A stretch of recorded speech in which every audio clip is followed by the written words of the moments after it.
নমস্কার বন্ধুরা, পম্পার কিচেনে আপনাদের সকলকে স্বাগত। আজ আমি সুজি দিয়ে আপনাদের সাথে একটা নিকুতি মিষ্টির রেসিপি শেয়ার করব।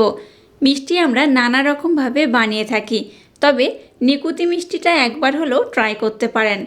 গোলাপ জামুন বা কালো জামুন আমরা সবসময় বানিয়ে খাই, নিকুতি মিষ্টি একবার না বানিয়ে খেলে ভীষণ মিস করবেন।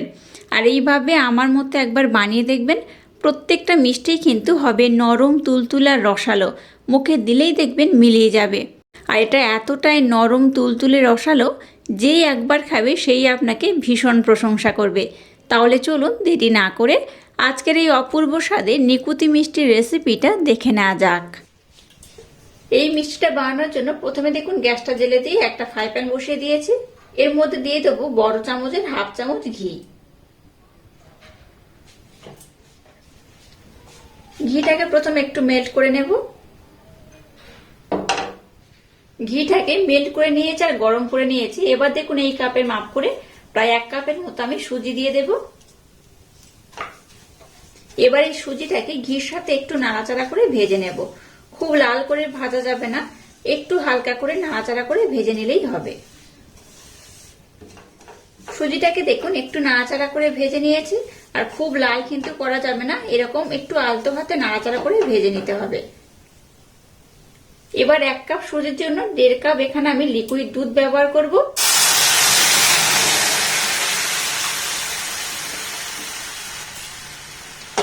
প্রথমে 1 কাপ আমি দিয়ে দিয়েছি। 1 কাপ দেওয়ার পর একটু এইভাবে নাড়াচাড়া করে নেব। আবারও হাফ কাপ আমি দিয়ে দেব।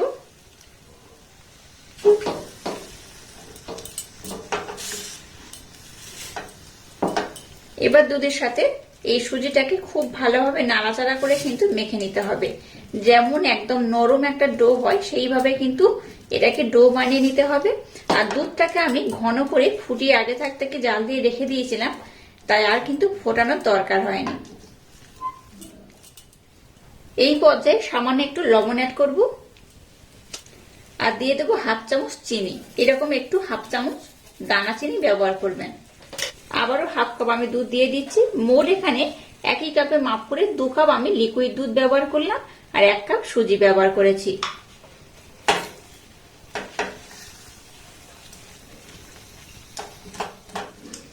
এবার এটাকে খুব সুন্দর একটু মোলায়েম করে একটা ডো বানিয়ে নিতে হবে। দেখুন মিষ্টনটাকে আমি খুব সুন্দর করে মোলায়েম সফট করে একটা ডোর মতো বানিয়ে নিয়েছি, দেখে বুঝতেই পারছেন। এবার মিষ্টনটাকে একটু হালকা আমি ঠান্ডা করে নেব, তারপর আমি নেক্সট স্টেপ আপনাদের সাথে শেয়ার করব। আর ততক্ষণে একটা শিরার আমার দরকার। এবার শিরাটাকে বানিয়ে নেব। শিরাটাকে আমি বানিয়ে নিয়েছি। এবার দেখুন মিষ্টনটাকে আমি একটু হালকা ঠান্ডা করে নিয়েছি। খুব ঠান্ডা করলে হবে না, একটু হালকা ঠান্ডা করতে হবে। এবার এই সুজিটাকে আমি দেখুন নিয়ে নিয়েছি। এবার এটাকে খুব সুন্দর করে মেখে নিতে হবে। এই পর্যায়ে এখানে আমি 1 চামচ ময়দা ব্যবহার করব। খুব বেশি নয়, 1 চামচ দিলেই হবে। একটু ময়দা দিলে কি হবে, যে মিষ্টিটা বানাবো মিষ্টির বাইন্ডিংটা খুব সুন্দর হবে। এবার এই ময়দা দিয়ে এই সুজির মিশ্রণটাকে আমি খুব সুন্দর করে মেখে নেব। একদম মোলায়েম সফট করে মাখতে হবে। দেখুন মিশ্রণটাকে আমি খুব সুন্দর করে মেখে নিয়েছি। এবার দেখুন ছোট্ট চামচের 4 ভাগের 1 ভাগ বেকিং পাউডার এখানে আমি অ্যাড করব। বেকিং সোডা এখানে অ্যাড করব না, জাস্ট বেকিং পাউডার একদম একটুখানি আমি এখানে ব্যবহার করলাম। দেখুন মিশ্রণটাকে আমি একদম মোলায়েম সফট করে মেখে নিয়েছি, দেখে বুঝতেই পারছেন। এবার হাতের মধ্যে একটু আমি ঘি নিয়ে নিয়েছি।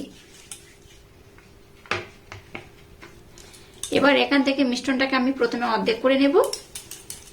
আর আজকের আমি আপনাদের সাথে নিকুতি মিষ্টি রেসিপি শেয়ার করব। আর নিকুতি মিষ্টিগুলো কিন্তু একটু ছোট্ট ছোট হয়, তাই প্রথমে এইরকম ছোট্ট ছোট্ট করে একটু ডো আমি কেটে নেব। এইভাবে একটু ডো কেটে নিলে মিষ্টিগুলো একটু তাড়াতাড়ি বানাতে সুবিধা হবে। আপনারা ডোগুলোকে একটু ছোট বড় করে করতে পারেন, তবে নিকুতি মিষ্টি যেহেতু একটু ছোট হয় তাই ছোট ছোট ডো করলে একটু বেশি ভালো হয়। আমি দেখিয়ে দিচ্ছি, দেখুন হাতের মধ্যে এইভাবে নিয়ে আলতো হাতে এইভাবে কিন্তু গোল করে নিতে হবে। কোথাও ফাটল থাকলে হবে না, খুব সুন্দর করে ছোট্ট ছোট্ট বল করে গোল করে নেব। এই দেখুন। আর আমরা চাইলে এটাকে একটু হালকা লম্বা শেপ দিতে পারেন, তাতে করে দেখতে একটু বেশি ভালো লাগবে। এই দেখুন, একদম যেমন গোল নয় আবার লম্বাও নয়, এইভাবে শেপটা দেবেন, খুব সুন্দর দেখতে লাগবে। আর এইভাবে মিষ্টিগুলোকে বানিয়ে নিতে হবে।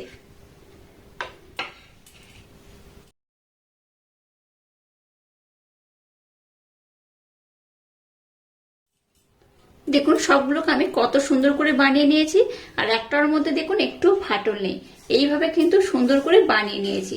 খুব যেমন গোল করিনি আবার খুব লম্বাও করিনি, জাস্ট অল্প একটু ডিম্বাকৃতির মতো করে বানিয়ে নিয়েছি। এতে করে কি হবে, মিষ্টিগুলো দেখতে খুব ভালো লাগবে। চলুন এবার মিষ্টিগুলোকে আমি বানিয়ে নেব। এবার দেখুন গ্যাসটাকে জেলে দিয়ে এখানে আমি তেল দিয়ে দিয়েছি, আর তেলটাকে একটু হালকা গরম করেছি। এবার যেগুলো ছোট্ট ছোট্ট করে যে নিকুতি মিষ্টির শেপ দিয়েছি সেগুলো তেলের মধ্যে দিয়ে দেব। আর তেলের মধ্যে দিলেই বুঝতে পারবেন তেলটা কতটা গরম হয়েছে। এইভাবে দিয়ে দিতে হবে। আমি খুব বেশি দেব না, আমি যতগুলো বানিয়েছি মানে এই যে মিষ্টিগুলো দেখতে পাচ্ছেন দুবার ধরে আমি ভেজে নেব। প্রথমে এখানে কোন রকম হাতা আমি ব্যবহার করব না, এইভাবে কড়াটাকে ধরে একটু নাড়াচাড়া করে নেব, তাতে করে দেখবেন মিষ্টিগুলো অটোমেটিক কড়া থেকে ছেড়ে উঠে আসবে। আর দেখুন কতটা ফুলে যাচ্ছে। এইভাবে একটু কড়াটাকে দোল করে নেব। এইভাবে একটু দুলিয়ে নিলে মিষ্টিগুলো অটোমেটিক কিন্তু ফুলে যাবে। যখন দেখবেন মিষ্টিগুলোর মধ্যে একটা কালার ধরা শুরু করবে তখন গ্যাসের ফ্লেমটাকে লো টু হালকা মিডিয়াম দেব। মিষ্টিগুলোর মধ্যে হাত না দিয়ে বা হাতা না দিয়ে এইভাবে উপর থেকে একটু তেল দিয়ে দিতে হবে।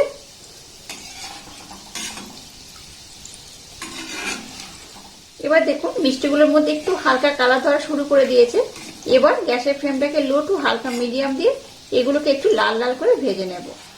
দেখুন গ্যাসের ফ্লেমটাকে একদম লো দিয়ে, প্রথমে লো দিয়েছিলাম, তারপরে একটু কালার ধরতে লো টু মিডিয়াম দিয়ে কত সুন্দর করে ভেজে নিয়েছে। এই দেখুন দু একটা মিষ্টি হয়তো ফেটে যাবে, কিন্তু সব মিষ্টি কিন্তু ফেটে যাবে না। তো আগে একটা আমি গোলাপ জামুন মিষ্টিতে একজন বন্ধু কমেন্ট করেছিলেন যে মিষ্টি ফেটে গেছে কেন, তো দুই একটা মিষ্টি কিন্তু এইভাবে দিলে একটু ফেটেই যায়। আর দেখুন একটাও মিষ্টি কিন্তু ফেটে যায়নি, দেখে বুঝতেই পারছেন।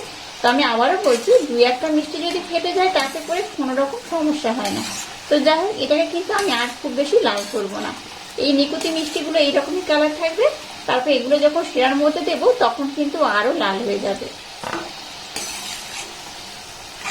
এবার মিষ্টিগুলোকে দেখুন উঠিয়ে নিচ্ছি, আর এইরকম কালার করেই উঠিয়ে নিচ্ছি।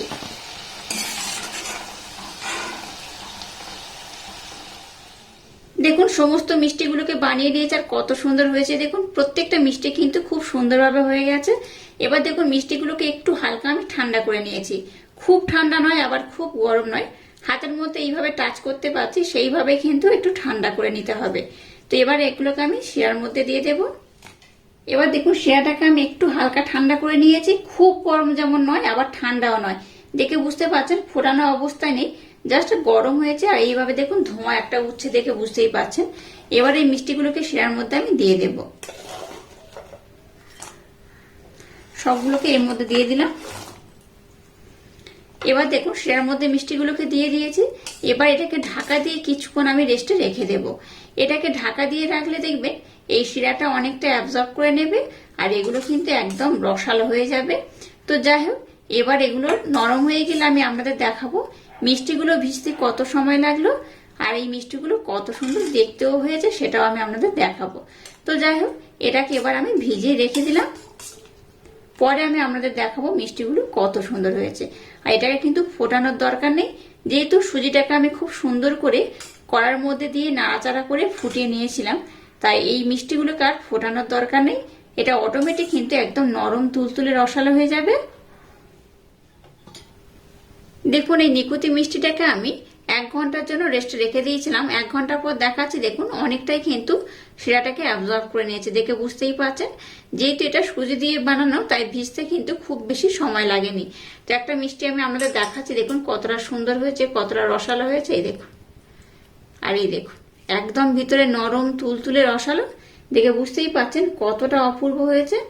এইভাবে একবার হলেও ট্রাই করবেন, বাচ্চা থেকে বড় সবাই ভীষণ পছন্দ করবে আর খুব মজা করে খাবে। দেখুন, মুখের মধ্যে দিলেই দেখবেন মিলিয়ে যাবে। এইভাবে যদি একবার না বানিয়ে খান ভীষণ মিস করবেন। আর আজকের এই অপূর্ব স্বাদের নিকুতি মিষ্টির রেসিপিটা যদি আপনাদের ভালো লাগে তাহলে চ্যানেলটাকে লাইক, শেয়ার, কমেন্ট এবং সাবস্ক্রাইব করবেন আর পাশে থাকা বেল আইকনটা প্রেস করে দেবেন। তাহলে টাটা, আবার দেখা হচ্ছে নতুন কোনো রেসিপি নিয়ে।